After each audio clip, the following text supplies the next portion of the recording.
Welcome to Cattle Connect, your insight into Alabama's beef cattle industry. I'm your host, Josie Jones, and this is Cattle Connect, brought to you by the Alabama Cattlemen's Association.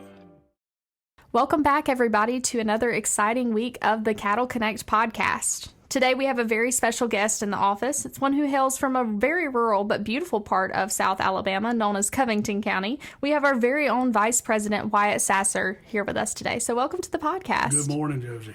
I really appreciate you taking the time to visit with us today. We really enjoy getting to let our listeners get to know y'all as the officers because we have the pleasure of doing that in the office as the staff members. So we're letting them in for a change. We're excited to have you on. Thank you for having me.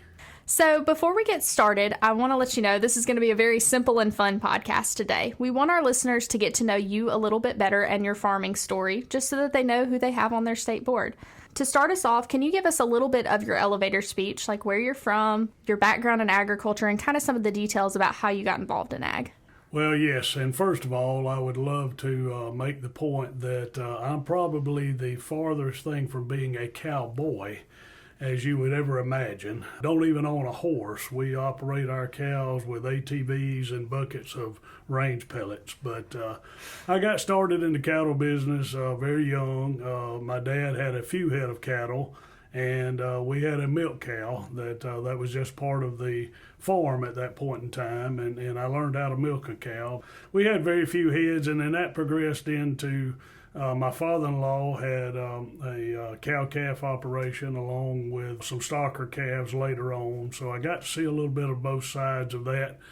Was yet so young I wasn't really paying attention to what was going on other than just the manual labor side of it. Did enjoy it and did realize later on in the years that I learned a lot about it, even though I wasn't really paying close attention to it. And then in 1995, I bought my first cattle and bought a very few at that point in time. Since then have grown the herd to around 200 cows and calves and bulls, and just really enjoy it. Just really enjoy being a part of it. And I love the cattle business, even though I don't get to spend as much time with it as I would love to because of my construction work. But I love it, and I love being part of an industry that is involving such hard workers as the cattle people really are. Have a good time with it. Yes, ma'am. Yes, sir. Absolutely. And we know that you're one of those hardworking fellows yourself. You referred to your construction business in addition to that cattle operation that could keep you busy full time. So we really appreciate that you take the time to come and work with us here at the ACA, even though we know you have your hands full back home. Let's move in a little bit to your time with the ACA, particularly in the leadership side of things. That's why you're here today as our vice president. And so can you tell us a little bit about your progression of leadership in the Alabama Cattlemen's Association from the beginning? I was asked back in 2014, I think it was, to become a county officer, to become a part of the county, to be part of the board of directors there in Covington County. And that progressed into, before I knew it, I was the vice president of Covington County, and then before I knew it, there again, president, and was brought to Montgomery by the president of Covington County, and which was at one time, and then he later led into being the state president, Mr. Woody Clark, and was introduced to everything around and how things sort of operated. And there again, just was very intrigued by what was going on, wanting to learn this side of it and wanting to see this side of it. So it didn't take me long, and my wife always says that I could talk to a fence post. So I just, tried to fit in, tried to do what I could, and it's just been a great adventure up to this point. And I'm so excited to have the opportunity to be as vice president, to learn and to see how things operate on the state level, and to go and just try to travel all over the state as much as I can to see as many people as I can and meet as many people as I can.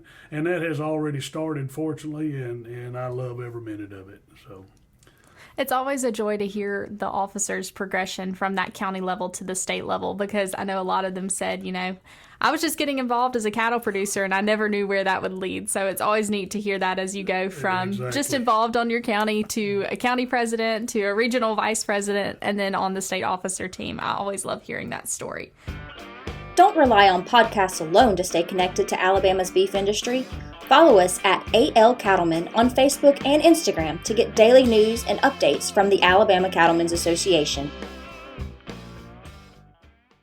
I would like for you to talk a little bit about your family, kind of give our listeners an ear into your family and what that looks like. I know you have kids and they're involved on the operation as well. I do. I have my wife. We've been married almost 43 years now. She helps me as much as she can. She doesn't get out there and get as involved with it as my children and my son-in-laws do. I have 3 grown children. They all have 3 children apiece, so I have 9 grandchildren. They're raised on the farm, and I think that's the one thing that excites me the most is their excitement there and their want to and their desire to be a part of it, both the children and the grandchildren. They don't get to every day because they all have different jobs, but Right. They help me out as much as they can, as much as we're all able to get there and to be a part of it, and they enjoy it when they do have time to be there. And so it means a lot to me to be able to look at my children and see how they have progressed through it, and then definitely maybe one day leave it to them or leave it to my grandchildren and let them be a part of it and continue to grow it if they wish. And I hope that's what they desire, because that's what I desire of it. It's an everyday operation. I'm fortunate to have someone that helps me with it, Mr. Rodney Keith, and he helps me look after things and take care of things when I'm drawn away for other reasons. I think that's something that a lot of our listeners can relate to. You know, we're really big on family here at the association, and so hearing that your kids are still involved and that you're building something to leave to them one day is something that I think we all value and appreciate. Talking about building something for the future, one of the opportunities that you have being a state officer is to go to Washington, D.C. and make that visit. I know y'all came back from that here recently and your family handled things on the farm while you were gone. But I would love to hear your perspective about that trip and why it was important and maybe some of the value that you see in it working towards the future in the beef industry. What were some of your main takeaways from that trip, and what were maybe some things that you were surprised by or really enjoyed? I told Aaron when we went that I'd been to Washington, D.C. several times because I have the opportunity to serve on the honor flight, the Covington County Regional Honor Flight, but I had never seen the side of it on the house and on the hill, and it was such a eye-opening experience, such an educational experience to have an opportunity to meet with the representatives and the senators and get behind the scenes with them and just to really talk with them and to hear what's really going on, because we see and hear everything in the news, and most of it is bad news, and they had some jury news, but they also had some good news, and they also had some things that they wanted to share that they probably would not share, definitely on the floor or in the house or anywhere. But it was so very educational. I was so glad I got the opportunity to go. Erin kept us in line. She kept us on time to be where we needed to be. She's really good at that. She did a great job, because the 3 of us were, just had never been before. I think Mr. Terry had, but me and Mr. Keith had not. So it was something that we were both learning about, and so look forward to going back and being a part of it. Also, too, to see how hard the NCBA works. I mean, that was nothing that I had really been a part of before. Look forward to doing that also, but seeing how bad and how things were that they were going to and taking care of. We ran into Mr. Todd Wilkerson, I think, a couple of times, and it looked like he had been 10 rounds with Muhammad Ali and said he had just, come out of with EPA and just different ones. So a lot's going on that people don't realize, and I wish they all had the opportunity to realize it and to see it and to actually experience it firsthand, which we did. So it was a wonderful trip. I'm really glad that you enjoyed it. It's something that Aaron looks forward to every year and always talks about, taking the different officers and all the different perspectives that come with it. Your membership matters. Join the ACA today and enjoy exclusive member benefits, including a subscription to the Alabama Cattlemen magazine. Learn more today at bamabeef.org/join. I really enjoy hearing about all the things that you've mentioned today as far as the educational value and going and meeting people and taking something away from all of those opportunities. You have the opportunity right now to talk to a lot of your fellow cattle producers. And so what is one thing that you would tell them to maybe take advantage of as far as the association, or something that you wish they all knew? I would first say I wish that all the counties were more involved with the Alabama Junior Cattlemen Association and also the YCLP, the Young Cattlemen's Leadership Programs. That is something that a lot of counties that I have visited throughout the state, not all of them participate in that. And that is such wonderful programs to educate our younger generation that I didn't have the opportunity to, or didn't even know about the opportunity to when I was at an age that I could have participated in. So I encourage each and every county that has the opportunity, if they're not participating or do not have someone participating in those programs, to try to encourage someone, try to form a team to get some youngsters involved in it so that us old people, when we're gone, we can leave it in good hands. And there is great hands out there. There's great ones that I know are coming through YCLP now and have already been through that are going to make such great leaders, and it's because of those programs that educated them so much on the cattle industry that they are going to make those great leaders. So I encourage every county, everyone that I've been into that does not participate in that, to please get into that and please encourage their young people to do so. These are the programs that give our youth the skills that they need to be the leaders for tomorrow. You referenced that. If anyone has questions about either of those programs, please feel free to contact us at the main office or go to our website, bamabeef.org. We have all the information listed there, and we are happy to get you plugged in, however that may be, whether it's a junior cattleman looking to get involved on a county level or any individual wanting to be a part of that YCLP program. We're happy to help. Reed does a fantastic job with those programs. Correct. You've made your all call to your counties on what you want them to do, but I would like to know, as we get close to wrapping up today, what is one thing that you hope to do during your time as a state officer? What's a change you hope to make? I would like to see us, I know we're been breaking that 10,000 mark as far as members for the last several years.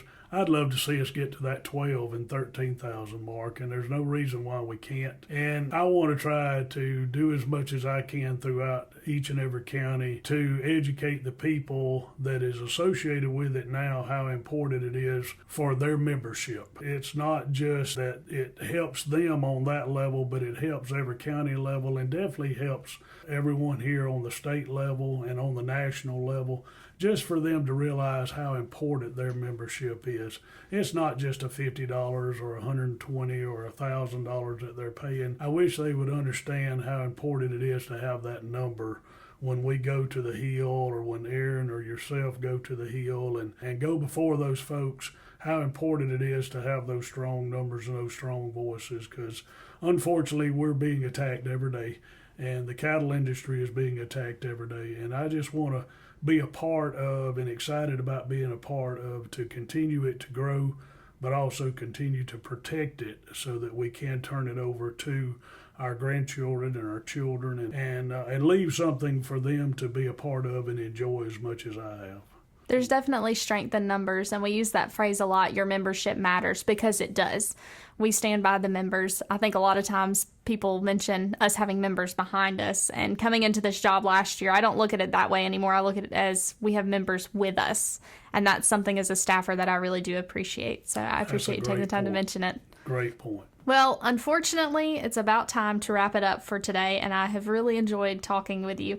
Is there anything else that you want your cattlemen to know before we sign off for the day? I would love to mention the regional meetings. That be another meeting that everyone has the opportunity to come and to talk over their businesses, to talk about their farms, to talk about their cattle, but also just to enjoy time with other cattlemen and to be a part of that. I think there's like 6 throughout the state, and just find the closest one to you and participate in that and be a part of it. I think they have worked real well since they were originated back a few years ago, and I hope that everybody takes advantage of them. For anyone looking for the information on those regional meetings, we have that on our website, bamabeef.org. You can go to the events page and check out the nearest regional meetings to you and any other information you may need. But if you need anything else, feel free to contact us at the home office. Thank you so much for joining us today, Mr. Wyatt, and giving our listeners a little bit more of an insight onto your background and your role here in leadership today. We really appreciate your time and your involvement. Thank you so much, Josie. All right, y'all know what that sound means. It's time for the Cattle Connect Fast Facts. And the first being that summer grilling season is well upon us. We know that all of you enjoy your beef and enjoy cooking it, but if you're ever looking to mix things up, you can find some new recipes at beefitswhatsfordinner.com. For the second Cattle Connect Fast Fact, I would like to remind you that we share information every month, kind of the roundup of all of the things going on in the office, similar to this podcast, but a little more abbreviated. You can go to our website for the Bama Beef News. It's also sent to your inbox every month as a member, so it happens on the last Wednesday of every month. Look out for that. It can kind of get you all the main details that you need to know about what's going on the state level. And for our final Cattle Connect Fast Fact of the day, I just want to remind you that in this episode, we talked a lot about the legislative work that the Alabama Cattlemen's Association does. And this is another benefit of being a producer in Alabama. We have a fantastic legislative affairs team in Aaron and Kayla, and they work really hard to represent you as producers and make sure that the policy that's being developed is what you need for your operations. So if you ever have questions about what's going on in the legislative affairs world, please reach out to them here at the main office. They're happy to help how they can. They're always looking for more insight into what you and your operation need. Feel free to give us a call. Thank you so much for tuning in to the Cattle Connect podcast today. Be sure to come see us next Friday and every Friday for another new episode. Well, folks, thanks for tuning in to this episode of Cattle Connect, brought to you by the Alabama Cattlemen's Association. Be sure to subscribe to get notified when our next episode goes live. And until next time, remember, beef, it's what's for dinner.